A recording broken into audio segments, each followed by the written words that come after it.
Welcome back to TechMan. In this video, let me show you how you can upload a website on GoDaddy. Before we start this tutorial, make sure that you have a subscription on GoDaddy and have created a website of your own business. In this case, we have yet to have a subscription and website ready.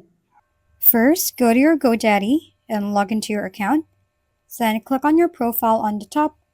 On the options, go to My Products and click on Web Hosting. Under Web Hosting, you will see the Manage button beside Options. Scroll down a bit and you will see this file manager. Click the Launch button beside it. You will be redirected to this page.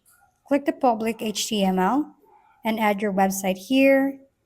In case you need assistance, you can reach the GoDaddy support and tell them that you have added a website but it's not working.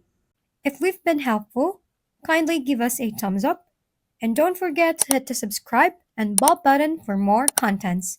For any questions and suggestions, comment down below.